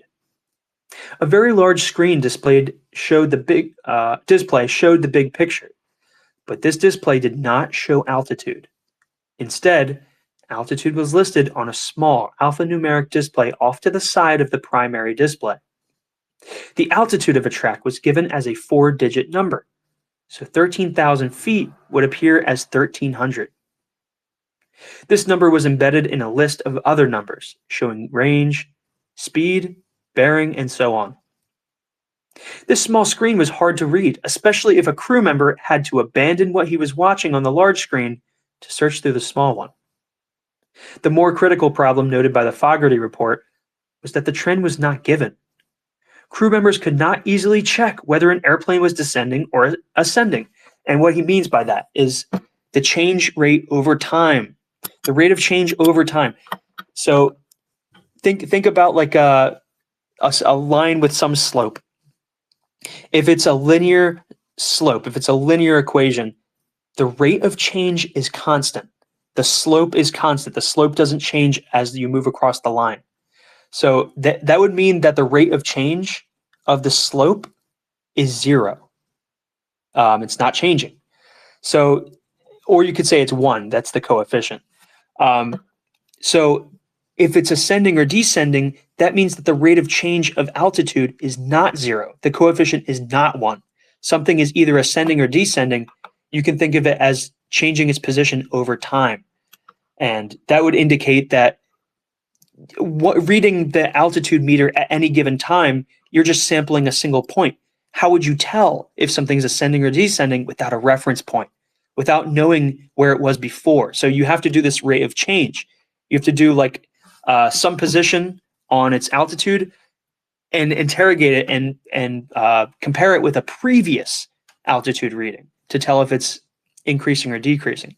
So the fact that the screen did not report whether an airplane was ascending or descending just tells me that that's bad data being displayed to the crew members. Anyone could read that and get the wrong read. Anyone could read that at two different points and come up with completely different conclusions. It's important to have like a rate of change over time, maybe a graph, maybe an average rate of change over the last, minute. So you could see if something's ascending or descending, sampling it over time and getting a trend. I mean, like, that's not hard. We're all capable of doing that in our heads. Why can't a computer do that and show it on the screen? So that's just bad. That's just poor instruments.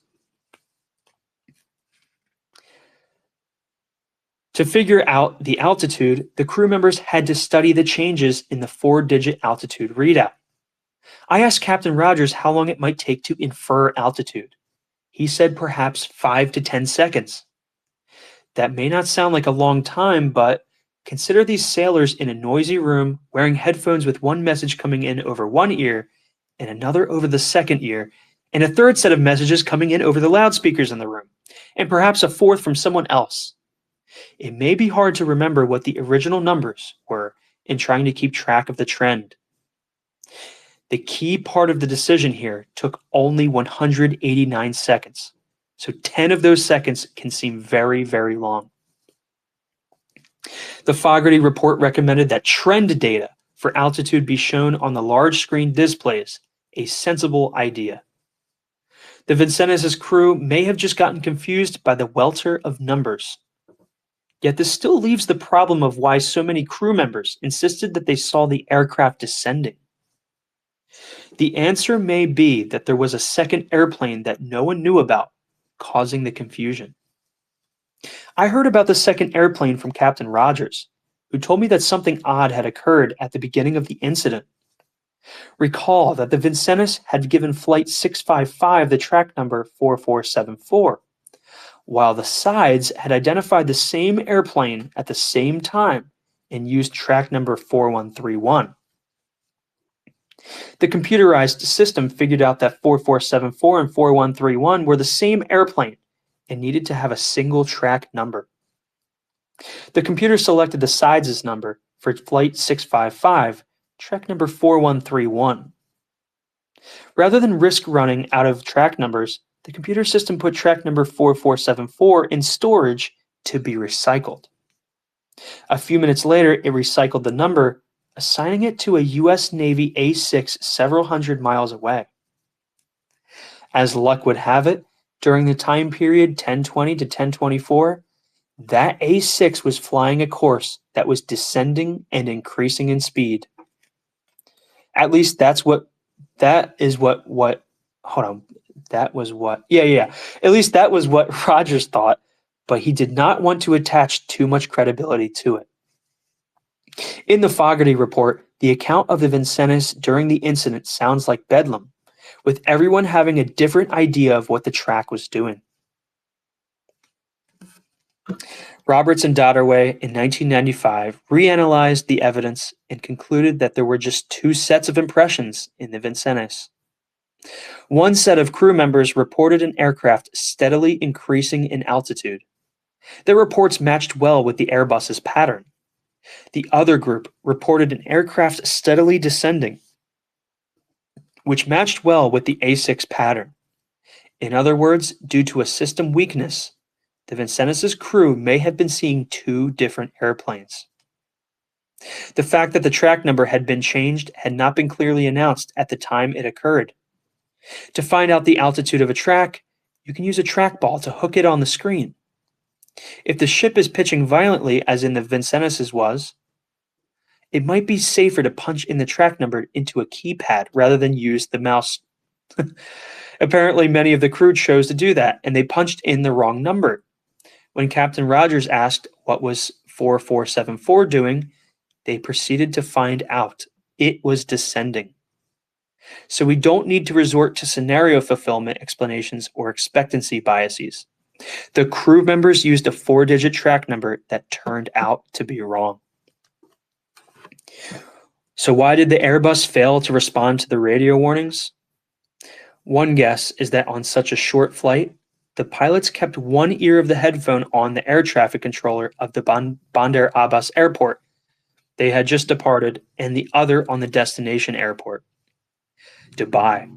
This strategy would leave the pilots without any ears free to be tuned to the international air distress frequency. The Vincennes shootdown has some similarity to example 5.2, the Libyan airliner. Another commercial airplane shot down because the pilot behaved in ways that were inexplicable to the people monitoring its flight. Both instances seem to follow the same pattern, the use of mental simulation to evaluate and rule out possible explanations. That's the end of chapter 6.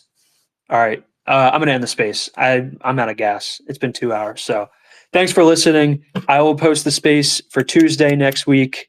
You guys can check back for the notification on Tuesday at 8 p.m. Eastern Standard.